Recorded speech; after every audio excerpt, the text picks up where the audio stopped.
It's Tuesday, January the 7th, bright and beautiful, but maybe not as beautiful as you are and as my colleagues. Good morning and welcome to the perfect morning starter right here on Channels Television. I am Bukola Koka.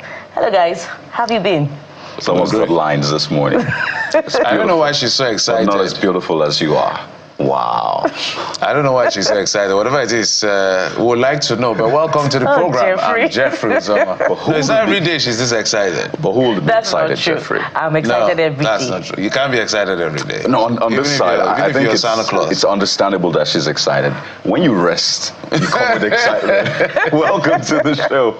I'm Kayode Okikilo, and we're live for you in Lagos. Yeah, we are.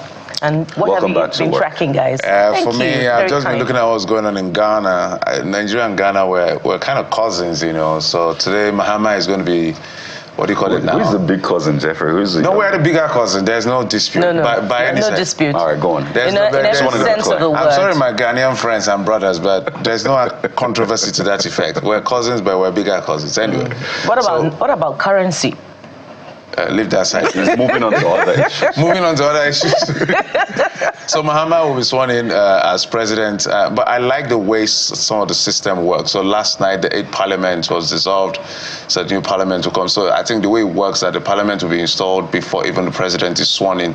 So there's already third man in power because they have deputy speakers. Yeah. They have the speaker and two deputy speakers. I'm just looking at the effect. That's why we're asking the question as to what the president's electoral reform policy or agenda is. We've seen with people like Muhammadu Buhari, not too young to run, we're looking at a situation where we can, the viewing portal would not actually be a collating point, just like we do physically. That's on one hand. On the other hand, all litigations should just end before anyone is sworn in. And this whole idea, there's even something they call proxy voting in Ghana. So if you're ill and you can establish the fact that you're really ill and you can't come and vote, you can even... So there's so many innovation. I know the population is not as much as ours, but if it's workable, it's doable. So some of these things. So if we have litigations way before the swearing in, so that once someone starts, you just know that you just go on, not trying to look behind to see whether you've won this election or you've not won this election. IREV working just like they promised, not the disaster that INEC did for us during the presidential election. Which they've not recovered from. Because remember, we all had, what did you call that in IRAD? We had IRAD and our team of CSO were ready to compute the numbers as they were releasing. And then, despite the promises of Professor Mahmoud and Festus Okoye, then in real time became a disaster, and they gave us excuses of glitch. But that's past. But we can go forward. So we need to have electoral reform agenda by President Bola Tinubu. Whether he wants to sponsor it through the lawmakers or it's going to be an executive bill, we need to reform, just like this aggression we're using for tax reform, because the recruitment process is quite critical. So when we look at countries around the world and around Africa, we pick the good ones, pick the good examples and see what we can adopt, because at the end of the day, we just want a situation where the country is better, not because your party, I'm not talking about APC now, it is not when your party wins through a flawed system, or a system that could be better, and then it's all who rule. We want a situation that is better for everybody, guys. That's just what I want to say. Well, that's a lot to chew on, Jeffrey, and it also speaks to who really is Big Brother. And when we talk about so many points of the fidelity of Ghana's electoral system, which we can all borrow from, which the Independent National Electoral Commission, can study to implement, such that there can be more confidence in our electoral system. That's as if there's any confidence left in the light of the narrative trailing the last couple of elections, the off-cycle elections and the general elections. But that's not necessarily what I have been tracking. I have been looking at the security space, which is a big cause of concern. That's particularly following the interview granted by, a Niger's leader, which is now having some form of ricochet effect in neighboring states. Katsina, for instance, reports came in that residents are now living in fear. And it's not just, from yesterday. It's been on for a couple of days now. It speaks to a lot about how important it is, how it is very important for comments by leaders can have, a lot of impact on, you know, the sensibilities and the disposition of the citizenry. This also comes following events trailing the coup in Niger, you know, sometime last year, and the role that Nigeria played in that space. But there have been assurances from security agents that indeed Nigerians are the one trying to stabilize the region by ensuring that, you know, the sect that is causing trouble in that space, particularly on the borders with Nigeria and Niger, and indeed other West African countries, that security agents are on top of the situation and they are neutralizing non-state actors and all other foreign elements. But if Niger goes ahead, you know, and maintains its stance, you know, to exit the Economic Community of West African States, that will also have a significant impact on trade relations. Right. You know, with Nigeria and all other issues. So West African leaders must do the needful, you know, to build confidence yet again, such that this doesn't have increased security implications, not just for non-state actors, but indeed even for our security formations of both border countries. Those issues are very, very critical to the economic survival of the region, stability of the region. So there you have it, quite a number of talking points. I mean, this is what the show is about, so not to worry, there's a whole lot for you. Yeah, Justin Trudeau resigned, by the way. Just something to chew on, and other things to maybe learn from, and we'll see how that plays out in Canada. But what do we have for you on the show this morning? Well, first, we're getting started with the daily. So we'll walk you through the major headlines today in Nigeria and across the world as well, just so you know what exactly is playing now. Plus, we are big on education. Oh yes, schools are back now, but what are they back to learn? And across the board, I'm talking secondary, tertiary. If we say education is vital to our economy and our nation, how well are we treating the economy and the education sector rather, and ensuring that the right learning tools, the right learning structure is what we have? Well, that's what we're getting into on the show this morning. We also touch on infrastructure that is very critical to your well-being, to your long-term stability. It's housing, and we're looking at a particular subnational, which will be Ebonyi State. What is the provision on ground by the administration to provide housing for the generality of workers and, of course, you know, other citizens on the different rungs of the social ladder in Ebonyi State? So we'll bring you that very critical conversation. And if you live or work in Ebonyi, by the way, this is a conversation that you don't want to miss. It will be interesting to have this conversation. One of the questions I would like to ask is, the governor, I haven't seen him in an interview, so maybe we'll answer that as well. But mathematics, for those of you who hear it and run away, we're bringing a young man who has tried to simplify things, science and maths, using pidgin to teach it, right here on the program. It's going to be an interesting one. And finally, we'll be having a chat with creative industry cinematographer Idowu Adedapo. It's quite a potpourri for you on the show. So if you want to understand what goes into those blockbusters, those major movies that you love, yeah, you're into the gadgets, you're interested, right? This is where to be. That looks like a lot of work. Hey, Ben, we'll take a quick break. When we come back, I will be bringing you those headlines. Bukola takes charge. Stay with us. We'll be right back.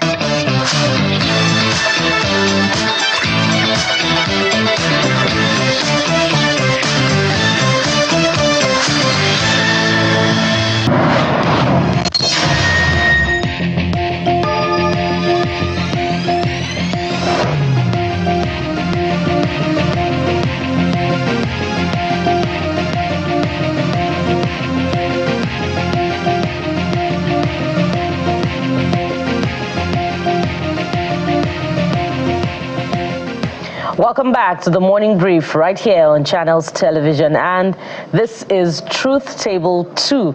That's Truth Table 1. So on this segment, we're reviewing the papers. What are the papers saying this morning? And beyond what they're saying, beyond the big captions and, you know, the bylines, what are they saying? So let's welcome Mr. Adeni Ifeta, a media analyst who'll be helping us process some of the big stories this morning. And we're starting with with Blueprint newspapers. Now, Blueprint has a potpourri of stories, security, economy, but let's start with the big story. And it is rendered thus: Presidential Committee on Tax Reforms. We wrote 6 governors, only Obasani Sanwo-Olu met us. Now, there are some writers, says others have no time for us. Governors Forum invited us, called us, cancelled appointments 4 times. Now, this, is off of the back of an interview granted over the weekend by the Presidential Committee on Tax Reforms and indeed some other political stalwarts. But what seems to be coming off of this is the continuing opposition to the tax reforms, despite, the engagements that the committee has been having across board with legislators and stakeholders in the North. Mr. Adeni, from all of the feelers that we're getting about the controversial tax reform bills, what do you see happening eventually? You recall that Mr. President also spoke about it during his first media chat, and he seems to have a very definite stance on it. So how will it play out eventually? Yeah, what I expect, especially Mr. President, to do, since some of the governors seems to be fighting against it, is that you should call them, immediately, whether you are APC or that PDP, whatever it is. Once election have been conducted, you are in the affairs of the nation or your state, we all need to rally around to come together. And that is what I expected them to do. If there are gray areas you think you are not comfortable with, if you bring it to the table, not that we are all working together as a nation to make sure that whatever the commonwealth of the nation is shared across board, so that we can move forward. But for some to come because I don't like his face, I don't like her face, I don't like his policy, or I don't like her policy, that is not the time to play against a reform that I think is going to be beneficial to all Nigerians. So if you have some concern, bring it forward. I heard the committee say that they've had several appointments being cancelled because we have about 36 state governors. So why is it that only 2 or 3 that are meeting with the committee? If you have a reservation, come up with it and not just working against something that I think will be beneficial to the whole nation. It sounds as if there'll be more opposition in the coming days, but we'll see how it plays out. Let's move to The Guardian, and the big story on the front page of The Guardian is this: 3 million barrel per day target, 49.7 trillion naira budget, rest on new FIDs, secure oil assets. Is this cast in stone? And if it's not, what does borrowing look like for an already burgeoning debt profile for Nigeria? One thing about all these, whether Paris Club, whether IMF giving you loan, is the capacity for you to pay back. And also if the loan will be used for infrastructure development or human capacity development that can snowball to, economy or robust economic activity in the nation. So it's not just about Nigerian borrowing, it's what are we using it for? How is it translating to economic development of the nation? I hope I listened to you when you are talking about our big cousins, or we are big cousin to Ghana in terms of currency. How are we strengthening our naira? How are we strengthening our where we have advantage over other nations, so those are the things that we should be looking at. It's not just borrowing. What are you using it? Unlike a normal individual that will borrow money and you go to the party, that's not what it's meant for. You can borrow, to run your business, to increase your business, to open more branches, to have more things to be going on. So if they are using it judiciously, why not? And I'm sure they have capacity to pay back. All right. Underneath the big story also, we have MDA's defense spending as NAS eyes January spending for budget approval. This is another smooth sail, right? Considering the outlook that we have concerning our current National Assembly, the 10th Assembly. Come again? This is a smooth sail. Yeah. Do you envisage a smooth sail for the budget passage? Yes, of course. Considering that the majority in the House and the National Assembly is also the same party with the current administration. So it will be very easier for them, because I believe they are all working together to make sure that whatever comes from the executive, are looking at the whole thing. And you will notice sometime when they are passing the budget, there will be a time they we had to a sector, maybe for example, they said we need 1 trillion to execute this. The National Assembly, in their own wisdom, because they are the majority, they will also had some hundreds of millions of naira to it, and so of course it will be a very smooth save for them for the budget passage. And you know, there was a joke about the mistake that Mr. President made in the presentation of the budget being more of a prayer for the National Assembly than any other thing. But let's move from there to Leadership newspaper, and it goes away from all the other national issues now to the education sector. It says, that's the big story now from the front page of Leadership. Growing concern over quality of private schools. Proprietors compromise standards, use cheap labor. Stakeholders blame poor funding of public schools. 80% of secondary schools privately owned. Now, there are a lot of issues in this space. I'd just like you to speak to it. Yeah, you know, education is very key, and people look at, oh, what is moving now in Nigeria? Where can I make some quick money? So they don't put infrastructure in the place. They don't put human capacity development in place. Some of the private school, I don't think they organize training the trainers. You know, so those are the things that we can do. I remember I was in Finland 2 years ago, and Finland had been voted for the best country in the world for the 6th time or 5th times. And one of the criteria that I use is the education sector.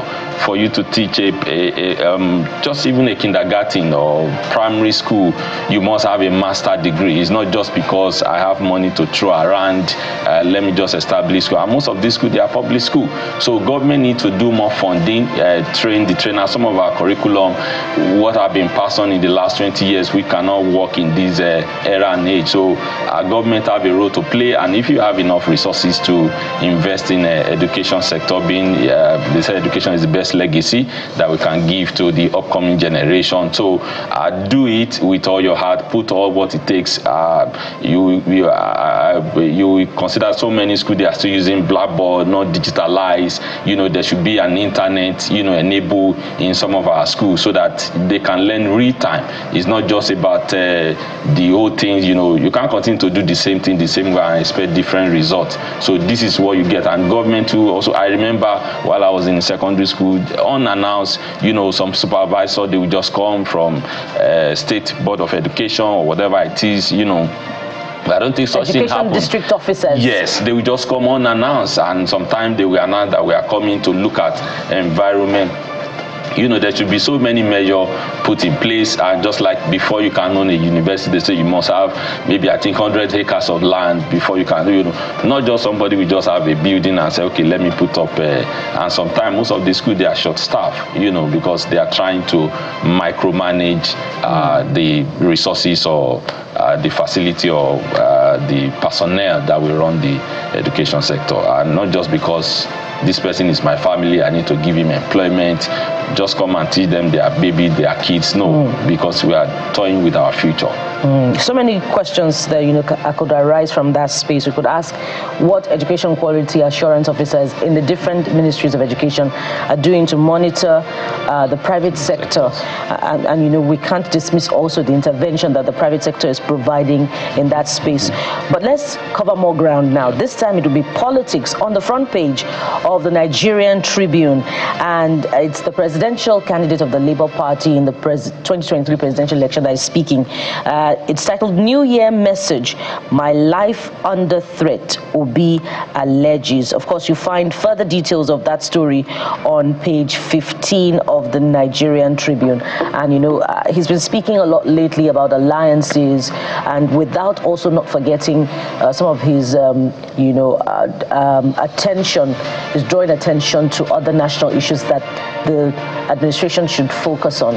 What does this mean for the 2027 presidential election? Some would say that the politics has already started, and that's why we're hearing such things. Of course, if you remember, was it 2 days ago talking about, they said this party does not need to merge. You know, a tree cannot make a forest.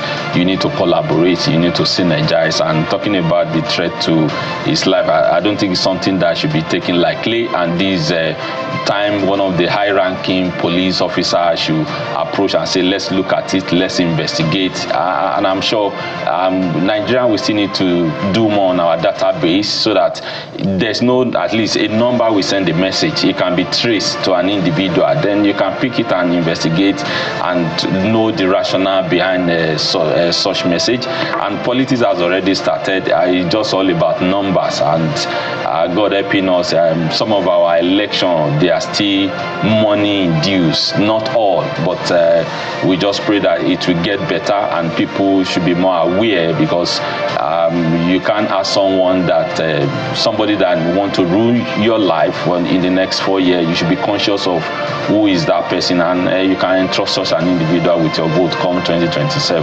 And as you have said, we hope it will not be taken lightly. Let's stay with the Nigerian Tribune briefly. This story is just as important, and it formed part of our talking point at the start of the program. ISWAP raids Borno military base, 6 soldiers feared killed. And of course in Katsina, we hear also about what Lakrawa is doing.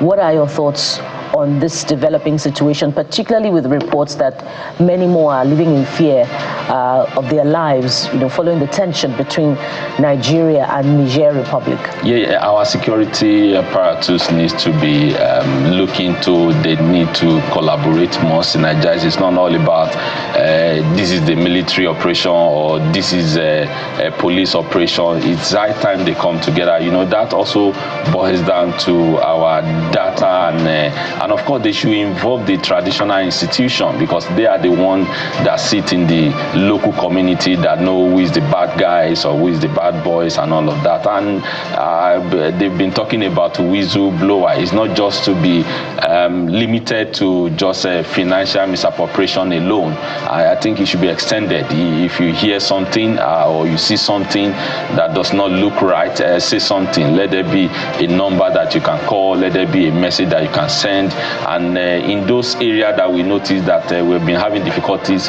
or security challenges, I think it's not if you can locate some batch or some officers, maybe 10 minutes distance or 5 kilometers away from each other in case of any emergency, so that there can be a swift response. So it's high time they synergize, and of course they should do more to invest money in software and not for data gathering, so that who are the people in this geographical location at every hour or every 30 minutes. So if they can do that, I think it will be very easier for them, and let them reward whistleblower. You see something when it comes to security, you say something. Yeah, and as we say, security is a collective responsibility. Yes. But we hope that there'll be more confidence building, such that citizens can also trust security agents with intelligence. We must thank you very much, Mr. Adini Fetaya, media analyst. Thank you for your time on this segment. We hope to do this more and more together. No problem. In the coming days and weeks. Yeah. Thank you so much. Thank you. We'll take a break now. When we return, the conversation will continue unfolding. We'll be touching on the education sector. Stay with us. We'll be right back.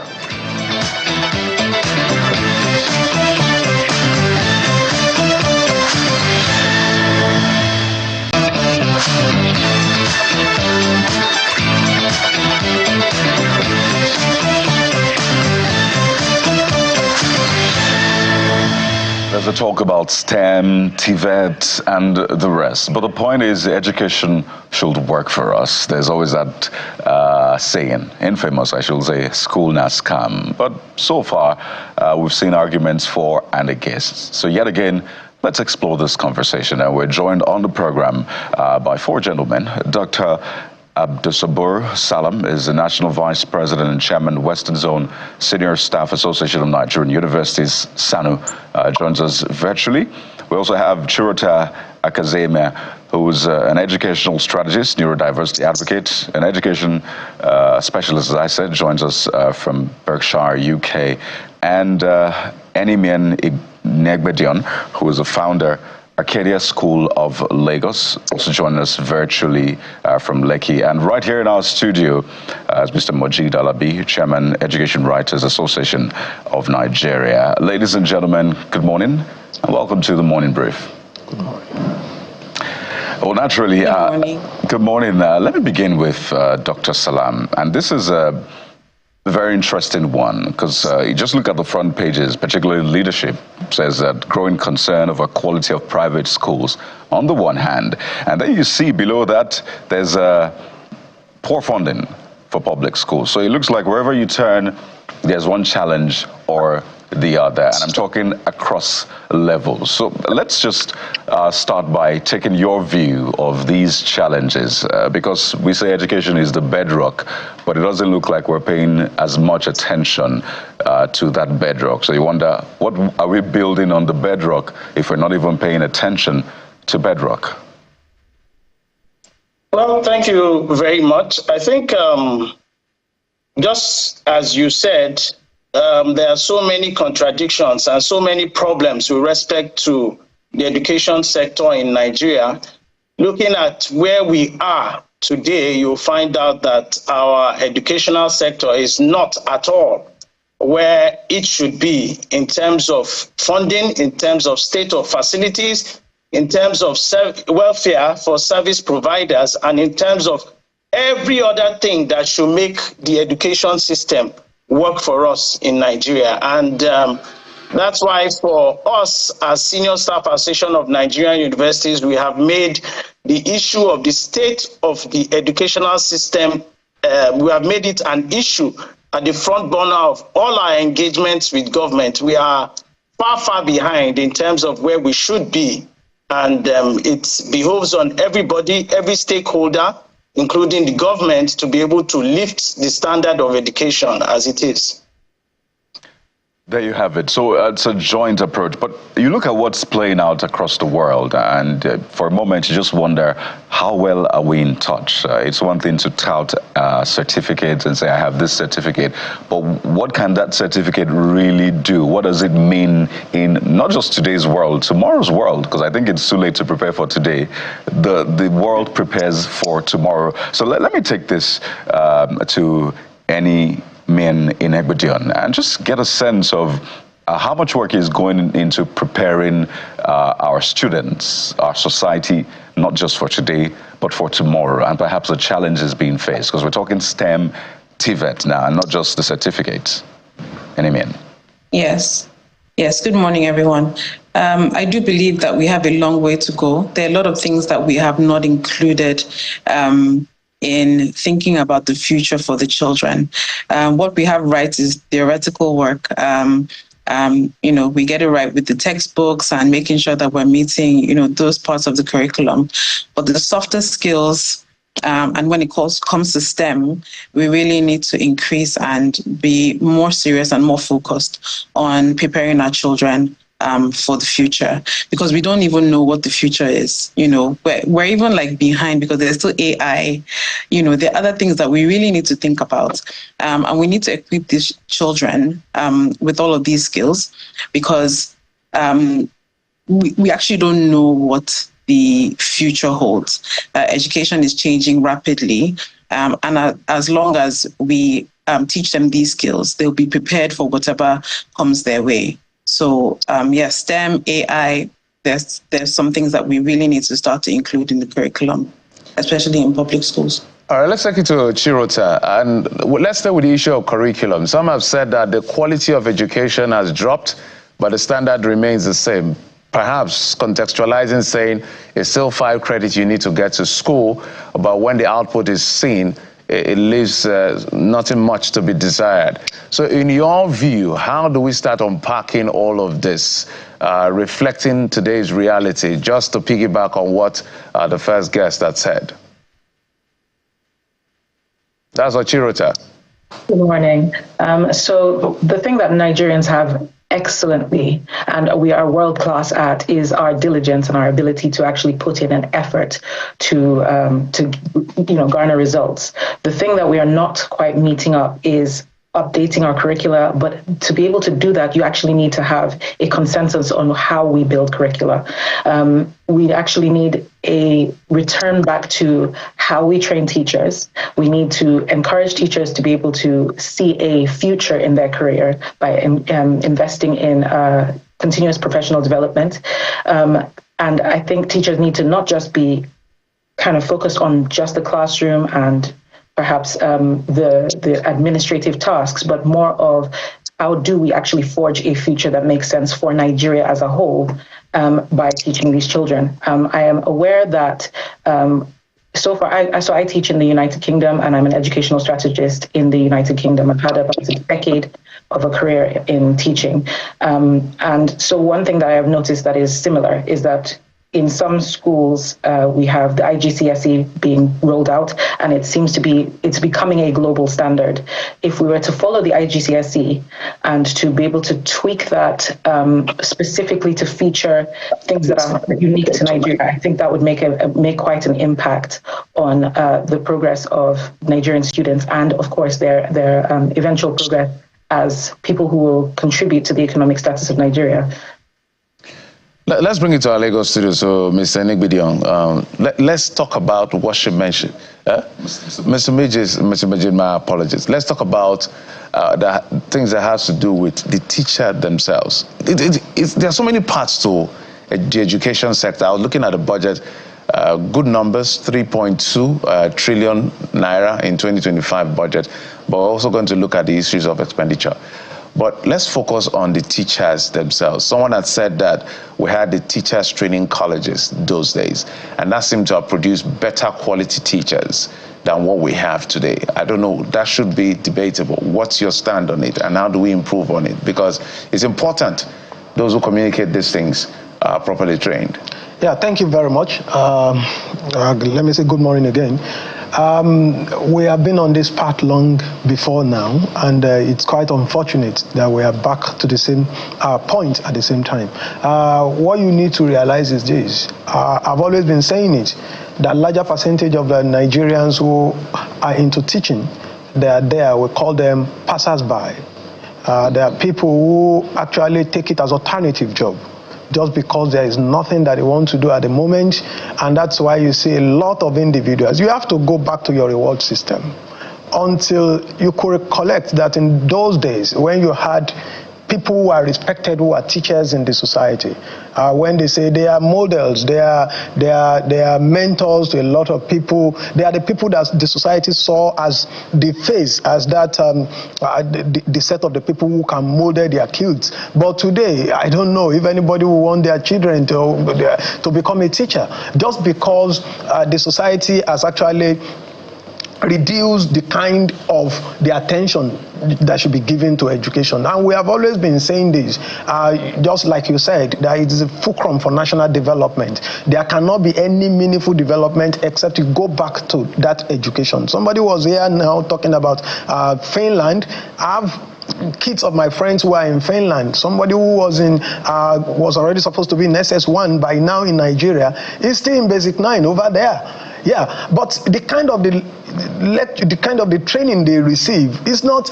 They make teaching, before you can teach over there, you must have some level of quality. It is not just every Tom, Dick and Harry. But what do you have in Nigeria? You have a system that prioritizes engineering, banking. Everybody wants to go into that level because there's no reward. The reward is very poor. An average teacher goes home. Go and mark it. How many schools actually pay minimum wage, even at 30,000 naira, not to talk of 70,000 naira? So you have a lot of people who are in education, not because they are interested in education, but because they believe that it's the only one that's available at this time, and because you have a lot of mushroom schools. Everyone's springing up every time. I wanted you to speak to that as well. Everybody has a school now. So, yeah, because the government has failed to provide an average person. I was talking to someone yesterday. An average person wants a school that is very near to their home, where they can just drop their kids. There are conditions to meet before you can start a school. Somebody was talking about the number, in fact, the kind of the rules that the quality assurance will give you. If we really want to follow it in Nigeria, there will not be many schools. But unfortunately, an average person is just a carer or has a daycare home, and before you know it, because there are no schools around, the next thing is that is already grooming individuals, and you have a secondary school dropout is already teaching them. And what do you have? That's why you have local schools, you have mushroom schools. Nobody follows the standard any longer because the government itself is really not interested in that aspect of development. Interesting point. I was chuckling because this particular conversation was what I was having with someone a few days ago. And let me just go to Dr. Salam and confirm if he aligns with Mr. Majid's point of view that a lot of people that we have in the teaching profession are passers-by. It's not their first choice, second choice, third choice. It's not something that happened and they're like, okay, let me do it since it's bringing some money. So do you agree with him? Totally, I do. I think that is one of the fundamental problems we have with our education system in Nigeria. Like he said, most of those people who are engaged in teaching at all levels, not only at the junior levels, but even at tertiary levels, are people who are accidental teachers, so to speak, people who find themselves in teaching not because that was their first line of thought or line of interest ab initio, but because by virtue of a lot of accidents and a lot of circumstances, they find themselves into teaching, either at the primary, at the secondary, or at the tertiary levels. So at the end of the day, the implication is that many of them do not give in because from the onset, they had not even had the intention that this would be where they are. There is nobody who is actually interested in teaching in Nigeria because of the nature of our reward system. Whereas in other parts of the world, just like Majid Alabi said, in other parts of the world, when you find teachers, there are a lot of certifications that go into teaching. But in this part of the world, just anybody could teach. Once you have some minimum certificates, once you have some minimum qualifications, then you could become a teacher. And at the end of the day, what it brings about is low content, no quality in terms of the output. And I think one of the things we need to do as a country is to streamline who becomes a teacher. We need to really come around to give a focus on how to become teachers in Nigeria. And then also we need to look at the reward system. And when I'm talking of reward system now, we are not only going to be looking at it in terms of those people who go into direct teaching. There are also a lot of ancillary services that go into the teaching. Teaching itself does not just operate in a vacuum. There are a lot of ancillary services, the environment, especially in this age of IT, the IT services and a lot of other things, the health services, the security for teaching, because you will find out that there are a lot of schools in Nigeria today that are actually unsafe for teaching. But one way or the other, you find them being places where education or knowledge is being imparted. Right. So we need to look at the whole gamut of what makes teaching to be teaching in terms of the environment, in terms of the security, in terms of the health services, right, in terms of the administration, and a lot of other things that would make education to be seamless in Nigeria. And once we are able to do that, we improve on the reward system, make workers who work in those educational facilities to be motivated. All right, Dr. You'll find out that it will go a very long way in determining the output and the quality of our education system in Nigeria. You know, for a moment, I just paused to think about the thousands and millions of students in classrooms right now, and I'm wondering, what kind of education are they getting? If we have a large number of teachers, as people have described them, passers-by. So naturally, I'll go to Enemian because quite a couple of points have been raised. It looks like everybody, so to speak, wants to start a school now, and then you have teachers that are not really qualified to be teachers then teaching in those schools. So it's like making an already bad situation worse. So you wonder what kind of education we're getting. You started a school.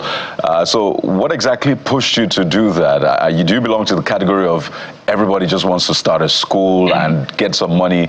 What is different with yours, Enemian? Trust me that I don't know that everybody just wants to start a school because it's actually not that easy. It sounds easy, but running a school is actually, quite tasking. It drains your resources. You have no support from the government, really. So, it is actually not as lucrative as it appears to be. All these mushroom schools that we're mentioning, they're not really making ends meet as well, which is part of the reason they probably are unable to actually pay their teachers properly as well. So I started Arcadia because I had a passion for the early years. I wanted to ensure that they had the right building blocks to start to love, to actually learn. Growing up, I remember the way we were taught is a lot of rote learning. We had to repeat things, and I didn't want that type of education for our new generation, and so I fell in love with the Montessori method, and I decided that it was something that I wanted to bring into the Nigerian space. And that was the reason for me entering into the education space. And I came in very naive, not understanding that there are a lot of factors that affect, how starting a school, growing a school. The teachers, like you mentioned, we interview teachers all the time, and we have a really difficult time getting quality teachers. Our educational system in Nigeria, we need to have a national conversation around the issue of our national philosophy. Where do we want our education system to be? When you look at today at the National Assembly, almost every member of the National Assembly is seeking to have a university established in his constituency. At the same time, every week at the Federal Executive Council, by fiat, you just find the Federal Executive Council approving the establishment of a new university. And then you now ask yourself, what exactly is the purpose of establishment of these educational systems? Is it for the purpose of public good, Dr. Salam, or for the totally purpose out of 30 profit? seconds, but you said Thank you very everyone. much. So we need to let's have a go to national Enimian. conversation. All right, very vital point. Enimian, over to you now. Who or what needs to fix up or champion it? Yeah, I believe that the government needs to champion it and to reduce the divide between the public and the private schools. Public schools should be seen as, as paramount in our society, and then private schools are an extra, So I believe that if we start with ensuring that the public schools are good, are of standard, and then everything else will flow from there. Chirota. Hi. So piggybacking off of what Enimian said, I agree that the government needs to champion the foundation of this, especially going in the direction of multi-academic trusts and academies being formed. But I believe that what the government needs to do is to provide some kind of incentivization for proprietors and people who own schools to actually come together and do these things. There needs to be things like either tax breaks or some kind of funding provided just for the purpose of forging these relationships to be able to spread out the resources. I think once we can have schools banding together to actually create academies or create academy trusts, right, then there will be progress made. But I believe it's the government that needs to start with that, and it's by causing some sort of financial incentivization to do this. All right, Majid, final thoughts, 30 seconds. Not just the government, the society as a whole. All of us, every single stakeholder must understand that education is key.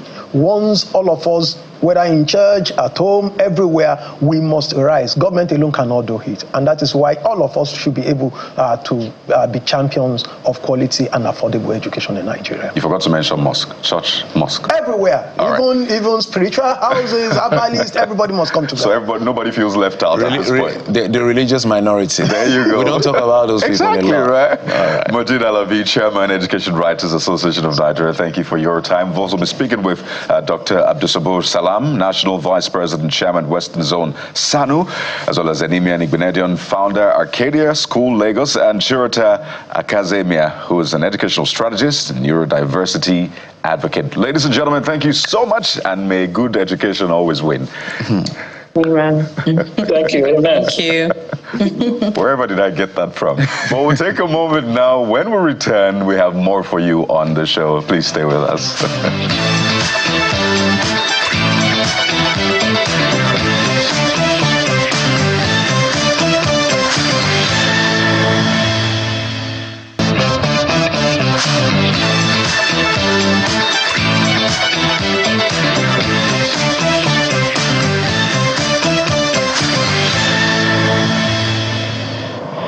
Welcome Welcome back, and we just had a compelling conversation on the challenges in the education sector. And I guess as far as there's a continued variance between the budgets in education and the learning outcomes, which is the final result, we'll continue to have that conversation. Interestingly, education features on the trends, which is what we'll be looking at on this particular segment. But before we get to that, I want to ask, those who steal or vandalize infrastructure, are they educated?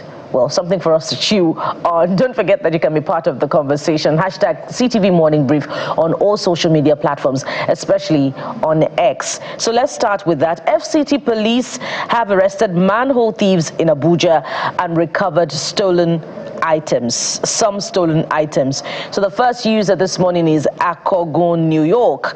Well, I wonder if you're writing from New York, but as far as you're a true patriot, we're very interested in your thoughts. So Akogun, New York says, intensify the pursuit of the buyers and receivers involved in this situation nationwide. There is no plausible way for them to claim ignorance about the fact that these items were stolen. It's crucial to hold them accountable, yes, for their actions. And, you know, very, very interesting line of thinking here, because anyone that can unscrew a manhole on a major highway definitely has some technical know-how, you know, and may just be linked somehow in one way or the other, you know, to, you know, a network of a syndicate that is involved in this theft. But great work by the FCT Police Command, and we hope that more arrests will be made after these particular round of thieves are debriefed. Let's go to Sir Dennis, who says, okay, respect to the quick response of the Minister, Wike. We might have our differences against our leaders, but this quickness to responding is admirable.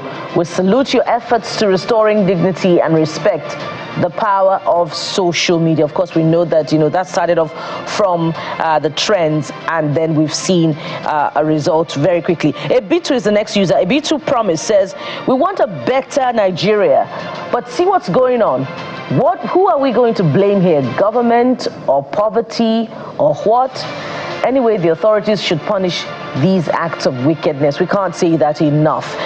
There should be deterrence, you know, seen in how these manhole thieves are tried. And lastly, we'll go to conveyor belt expert, who says a simple solution to curbing all these miscreants is to send warnings to the market about buying such items. Also, a report for reward scheme can be implemented.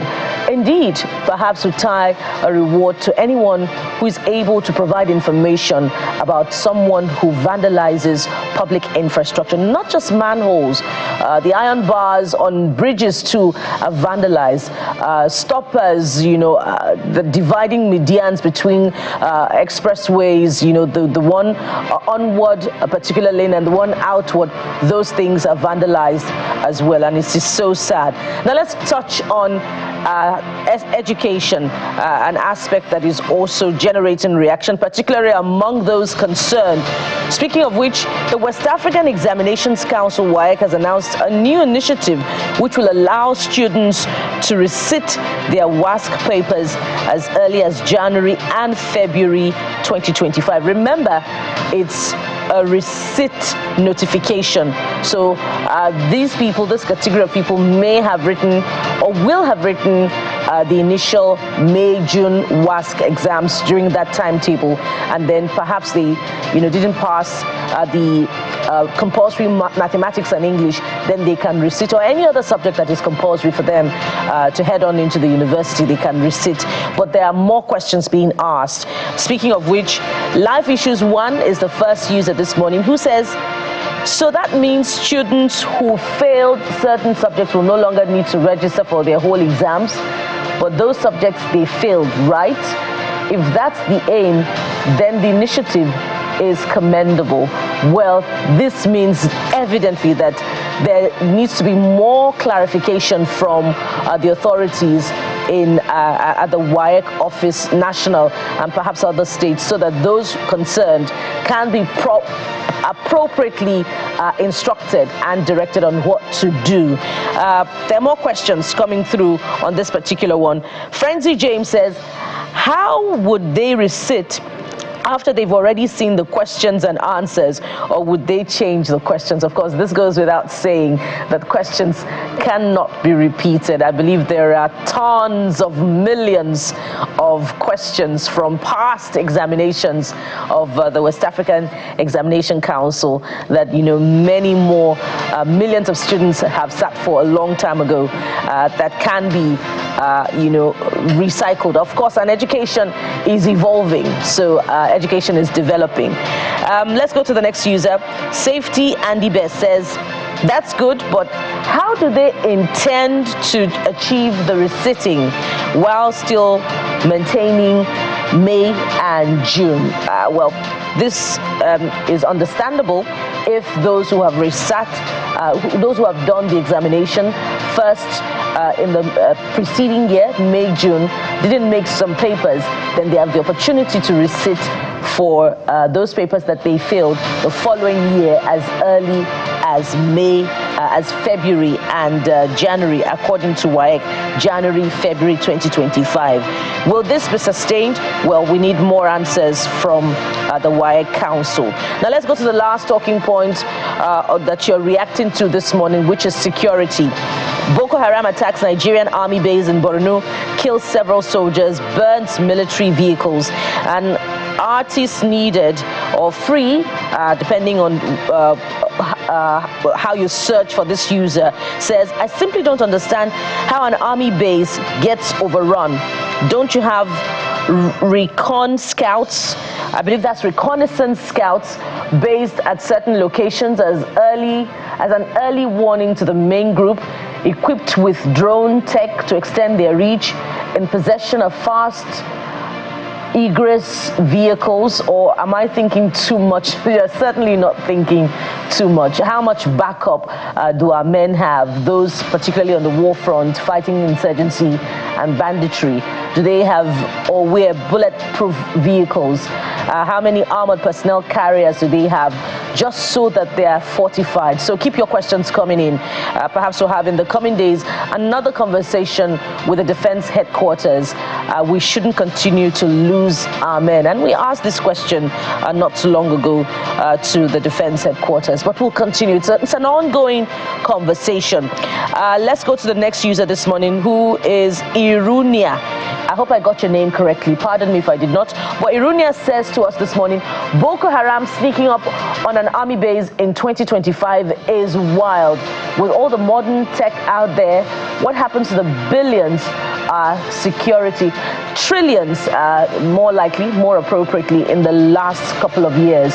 Our country budgets every year for the military. Very good question. I will keep asking these questions until we'll get answers and results. Let's go to Sister Agatha. Well, Sister Agatha, pardon me, we will not be able to take your own thought, but thank you so much for all your thoughts. Keep them coming. We'll always create this space to amplify your thoughts and get them to those who should listen.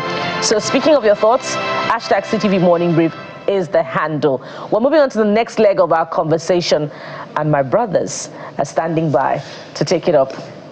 All right, Bukola, great one. I just followed up on some of the things you said about the destruction. It was very pathetic to see people destroying government assets. The government is doing their bit at the end of the day, and it's not really fair that what we saw at the FCTM. But I'm happy that recoveries were made, and everyone that is culpable should be arrested and prosecuted. That's as simple as it is.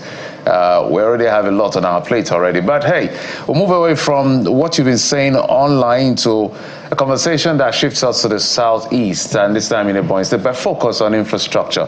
We're being joined on the program by the Commissioner for Information and Orientation in Ebonyi State, Mr. Jude Okpo. He joins us via Zoom. Mr. Okpo, thank you so much for coming on the program.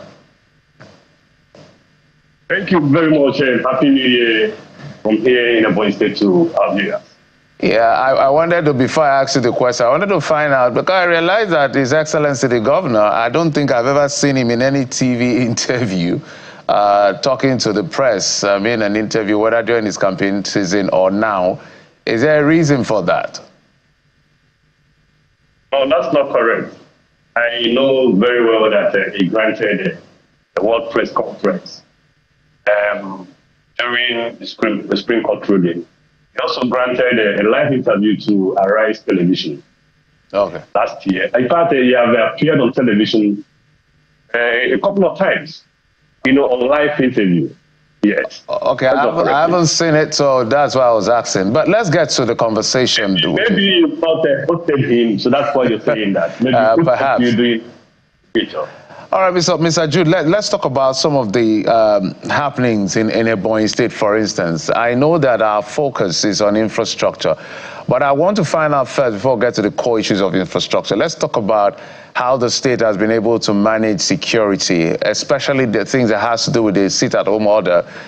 We know we've had conversations with some of the governors. Does it still hold in the state, and how has that been managed so far? Not at all. Ebonyi, the security architecture in Ebonyi has been a very peculiar and rewarding one. The state have never, succumbed to the authority of non-state actors. That's why the so-called sit-at-home have never been effective here in Ebonyi State. Our people have continued to go about their businesses every day of the week without any fear of molestation. And it is not something that happened out of loose. It is something that happened because of the deliberate, structure and the support that the government and the SNS is giving to the security agencies. And the dragnet clearing competition as was speaking. Recently, we also gave approval, and as we speak now, the procurement process is ongoing for the construction of another unit of 120, semi-detached bungalows for civil servants in the state. So the housing sector is also receiving very serious attention from the government. And for instance, I saw a report recently where, an analysis of housing rates across the country and the high cost of housing rates in the country. And Ebonyi is at the low bottom of that, assessment. So we are, even though we are not where we intend to be in terms of the provision of housing scheme, but we are doing much, considering the fact we have not spent up to 2 years in this administration. Now, coming to education, one of the key sectors that have continued to receive serious attention from the government of the Excellency Right of Passage is the education sector. And that's why when we came in, for the past 10 years, there has never been any employment in the education sector. Teachers have continued to retire, and there is no way people are being filled in. And that's why we gave approval for the recruitment of teachers. Infrastructure-wise, 39 modern housing units in 39 locations. All right, Mr. Okpo. The local government is ongoing as well. Mr. Okpo, my apologies. We're totally out of time, but maybe just land on this one as to just simple fact. I think the former governor, Idowu, had promised 1 million housing units, I think in 2002 or so. How far has that come? What is the number right now? I know you've talked about it. Just give us some figure that we can work with. I can speak for the government that's serving right now. I may not have, I'm not an authority to say what happened. Government is a continuum, Mr. Okpo. Where exactly they are, right? Yes, I know, but I'm telling you, I cannot give an exact figure of what has been done in that regard. I'm talking about what we started as a government under this administration and where we are in housing scheme under this administration. That's what I can tell you, please. All right, it's an ongoing conversation. I wish the government the very, very best as you try to serve the people. Idowu is Commissioner for Information and Orientation in Ebonyi State. Thank you, sir, for coming on the program. We appreciate. Thank you for having me. I appreciate. All right, to take a quick break. When we come back, we'll switch gears. So 2 very interesting segments, including one where the young man chooses to teach maths and science in Pidgin. Join us again.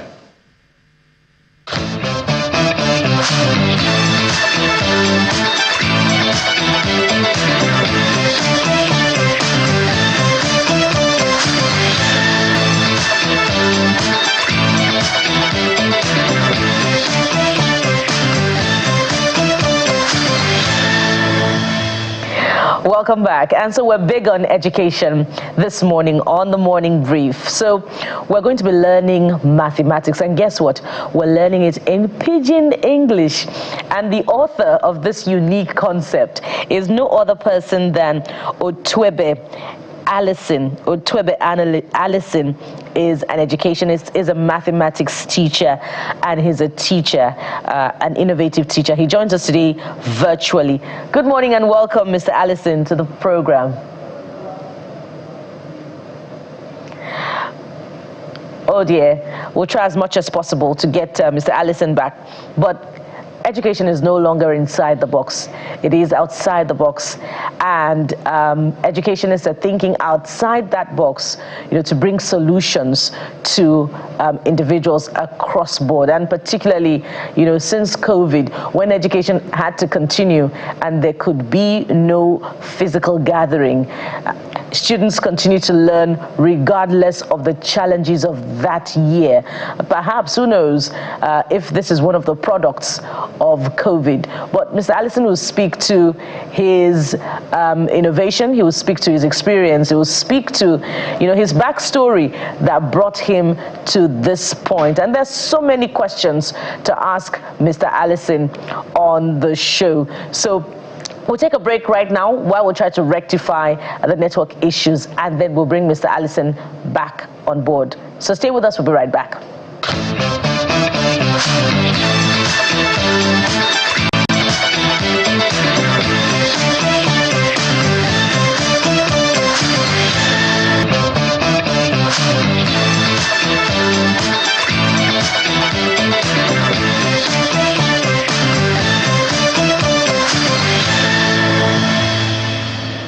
Welcome back, and so we will try to get Mr. Allison back on the show, but we're progressing. We have a packed show for you. So on this particular segment, we're going to be having a conversation, an interesting one, I guarantee you, on entertainment, the movies to be precise. So who is responsible for all those fast-moving, exciting shots that you see in those big movies on the big screen?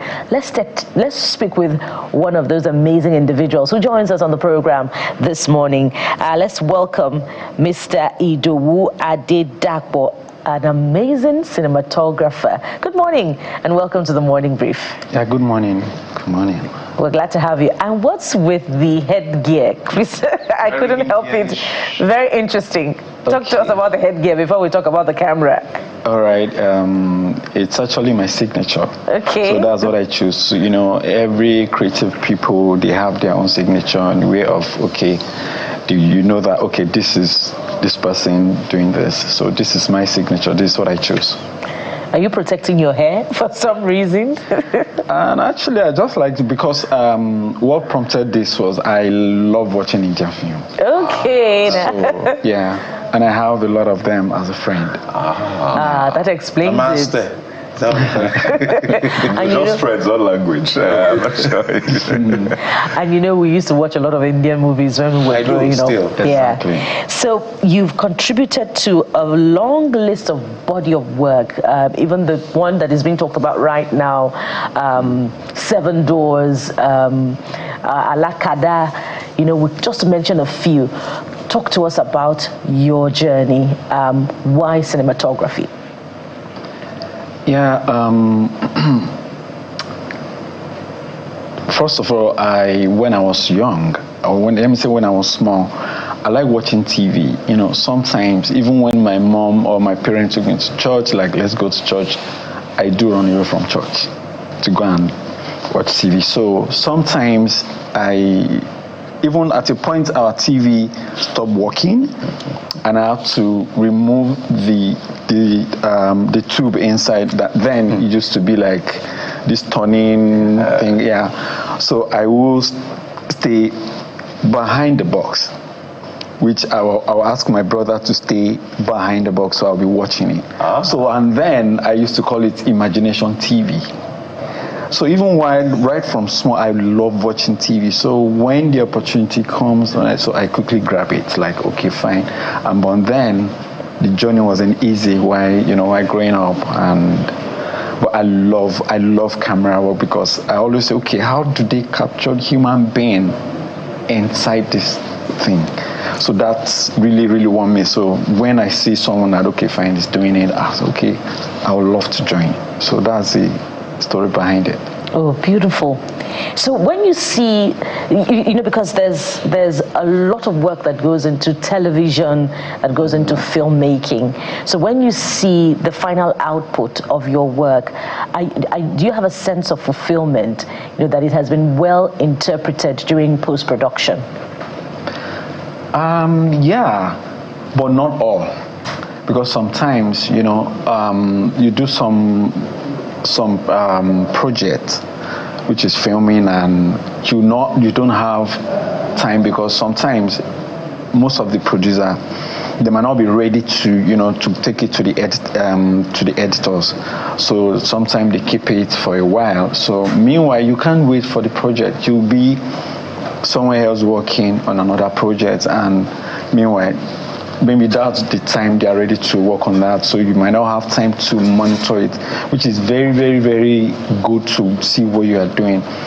But I would say 90%, yes, most of the time if I see the output, because I do disturb the editors and the colorists, like, okay, fine, let me see what you are going through, let me see what difficulties you are having, and the colorists, okay, this is the reason when I use also Kelvin.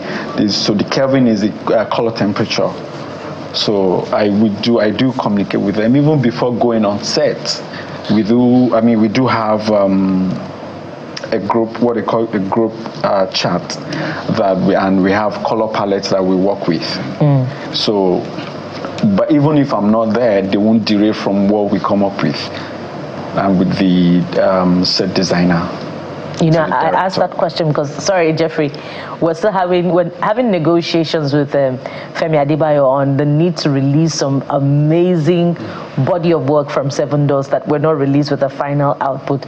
And from what we're hearing, there's a lot of work that went into it in terms of not just cinematography now, but the artistry of the actors. In that work. So I imagine there are a lot of experiences similar to this, from your work on other movies, but you've spoken to it. So Jeffrey. Let's talk about, a lot of people lay claim, just like in every profession. Yeah. If you've done one project or the other, you see that maybe you bring a plumber, you bring a painter, you bring all of these guys, and I realize that, this person is really good, this person is not really good. There are some people that I call original quacks. You see all sorts of levels of skill set. So in your view, somebody who really dreams of becoming a great cinematographer, what should the person be looking at in terms of skill requirements to be able to say, I really know how to do this work? The reason I'm asking that question is, as soon as people get popular in what they do, teachability becomes difficult, because now they've found fame, and if they're not doing things right, it could be difficult to correct them. So what's the right way to learn cinematography, I guess? First of all, like I do tell the younger one out there that they look up to people like us, because I'm not the only one in the industry. I do tell them, love what you do, enjoy it, marry it. I've been in industry, let me say, like 27, 30 years ago. Wow. And why coming up, back then it's so discouraging. There's no money, nothing. Even back then I have to call my mom to send me food, to send me money, and then I'm still working. So you go to locations sometimes like 1 month, and even going back home, you won't trek back. No money, no nothing. Do you understand? So why? And because I love what I do back then, while growing up, so I don't even see any bad thing about it or any bad thing in it. So I do talk to them like, okay, fine, enjoy what you do, because while growing up, I do say it, and I do tell people about my history, how I come up about being a cinematographer, and I don't hide it. I don't go to film school. I don't at all. So you've never gone to learn cinematography? professionally in school. Yeah. No. Interesting. But because I love it, I don't stop. So that I do tell them that, okay, the phone you are holding, it's your school. Don't just use it for anything like, okay, I want to just chat. It's your school. Use it. And if you have opportunity of meeting higher people, that people you look up to in the industry, ask questions. What you want to know, in as much you know how to read and write. You understand what you are reading. You know it. Watch film more. You will understand. Brilliant. And whatever you watch, ask questions. We'll also come to the disruption that, social media has brought now. So you have filmmakers that are not necessarily cinematographers in that sense. They just pick their mobile phones or they pick a little camera and they're shooting stuff and their content is getting millions of views, they're getting some money. We'll come to that. But the purpose of this conversation, and it's a series we've been doing, is to show that what people see on screen is not just because of the actors. It's not just, people pay attention to the actors, or maybe the producer, and maybe the director, but they don't pay attention to the fact that it takes a whole village to make a movie happen. Yeah. So I want you to help us this morning. I want to mention the people that are involved, if you can do that, because I know as a cinematographer, you have a very wide view of the crew. The people involved in making a movie. We know the actors, we know the producer and the director, but aside that, the people on the set, can you mention the people that are on the set to make a movie what it is eventually? Those people. Okay. First of all, it's a teamwork. Yeah. So now, based on the technical side. Yeah, first of all, you make mention of the director, and okay, fine. When it comes to the technical, the DP, the director of photography, the art director, we have gaffer, which they tell story about even the light. So because if lighting is not perfect, the film is whack. Because I used to go back and say, even without, if you watch horror, because I watch horror film also, that's my second film I like. So you can even tell story with lighting. And that's from the gaffer? From the gaffer. Interesting. And you have grip, which they're the one that even do, you have long, which they call crane, that you do. So they do more of iron thing, heavyweight. Ah, I see. So they help you to move the cameras and the equipment. Yeah, exactly. So you can get that smooth. Exactly. We have track. So everything they use is iron. So which is heavy. All behind the scenes. Yeah, exactly. So who else do we have? We have our cameras now. We have focus pullers. What is that? Focus pullers. So they're the one that will do the knob. So now and they are very key. Because if you lose focus, you've lost that. That is high. So once you go blur, then don't let me. And that's why you have to call professional, because they are very key. The DP have to be very, very, very friendly with them.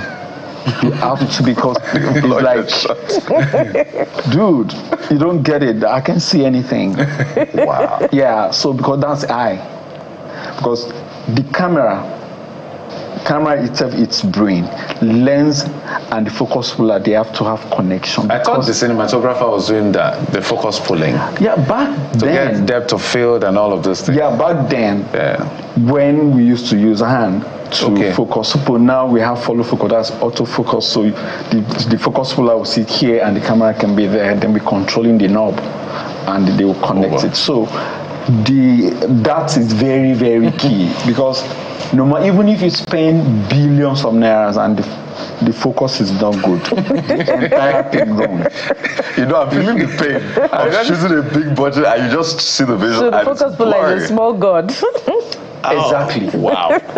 There's someone that you need to be careful with. Yeah. Maybe they give you more food on set. Or... Yeah, exactly. Because and you have to make sure their own views too are clear, because they have a very small monitor in front of them. They are checking. Apart from the director monitor and camera, they have their own village, which they sit separate from where the director is sitting. So even the focus puller himself have to be very perfect and be very clear. His vision has to be good. Very, very good. With all of this work being put in, I know you started off when it was like just a mission. Now this is really a money-making machine. The industry is big now. Exactly.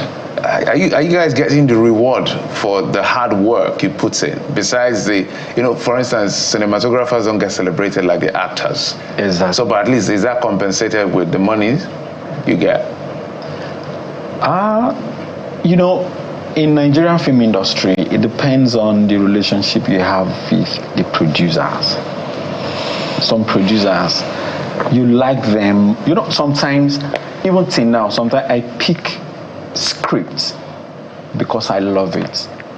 Sometimes I don't chat because I want to work, because I love the script. I want to be the DP behind it. I want to be the one they will mention his name behind this film because I love the script. Because before I accept job, I check your scripts, I read it, and if I like it, fine. Like, okay, I want to be on it. But if I don't like it, I'll stylishly say, okay, fine, I think I'm busy.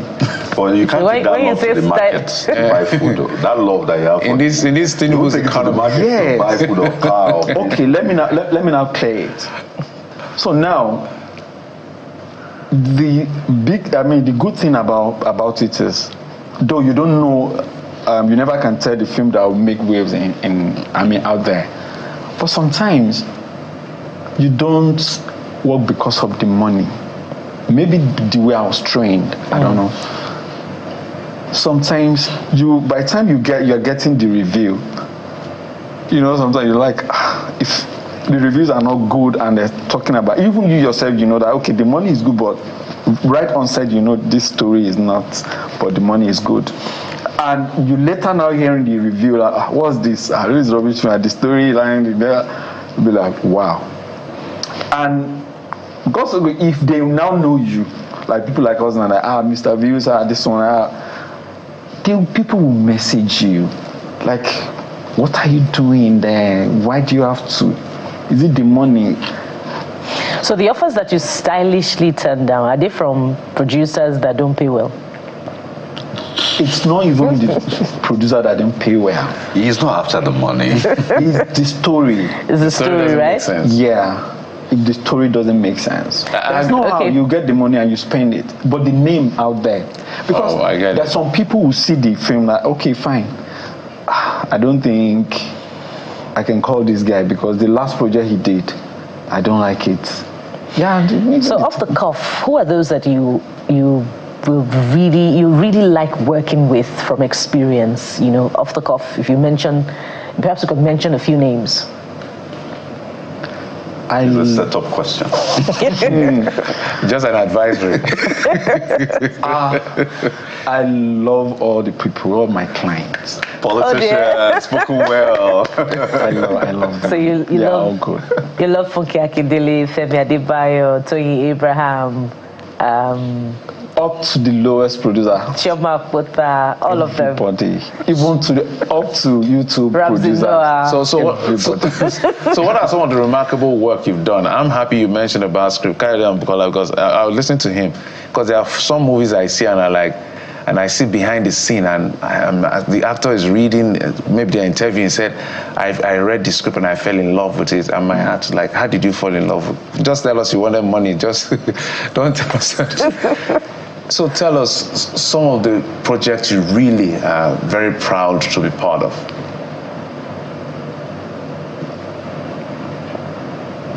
All my projects. Okay. I give up. It's up to you. No, you understand the position he's in right now. And it goes all the way back. Were you in Isakaba? Yes. I shot, all the way back. Isakaba Return. That's a recent, but you weren't a part of the first one. No. Okay, good. So it's okay that you're being, and it's understandable, right? You don't want to be you don't want to pick any favorite. But I want to speak to the remuneration aspect of it, because our drive is also to ensure that our industry is viable. You can't put in all the work. I mean, it takes months sometimes to shoot movies, sometimes weeks, so you don't see family. The kind of life you live is not the normal life. So a lot of sacrifices, but it's like you're a soldier, you're at war, right? So we want to ensure that you get proper, remuneration. Does this industry charge, or does it pay as much as 100 million naira to cinematographers. Sorry, let me cut it. 50 million naira. Does this industry, and I'm not asking you in particular, is this industry, Nigerian movie industry, able to pay as much as 50 million naira cinematographer? Or is that too much? Where did you go so high? Let's start with 10. Okay. Is there a cinematographer that ends up to 10 million naira as a film? Okay, I think I can answer yours. Your own is quite high, but I know we will get there. But 20-25, yes. Oh, 20-25 million per project. Oh. Yes. So based on that, are there contractual agreements signed? Because sometimes movies make more successes than anticipated at the start of the shoot. For instance, who knew that Funke Akindele's A Tribe Called Judah would hit $1 billion at the box office? Naira. 1 billion naira. Perhaps I'm prophesying.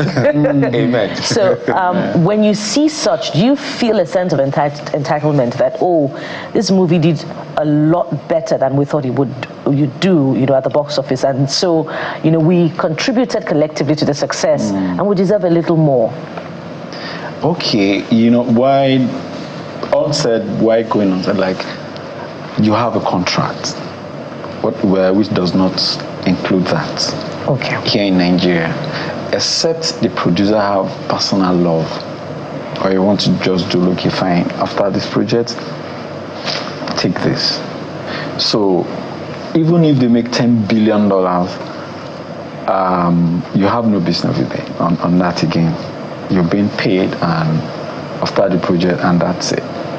So do you experience personal love in such instances afterwards? He loves everybody. They are all my people because I love them all. So talk about the future of the industry from where you sit.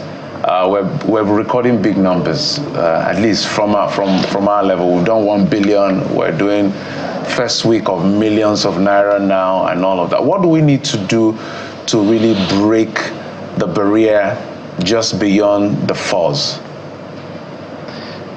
I think we need to work more on our technical in this country and the storytelling. And I think those are the two things we really, really need to work with. The technical and the storytelling, how we tell story.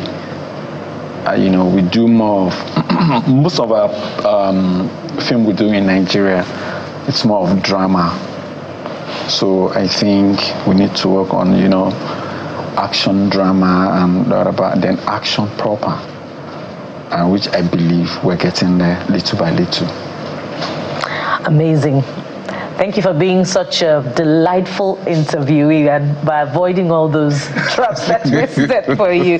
We've been talking with Mr. Idowu Adedapo, filmmaker, cinematographer.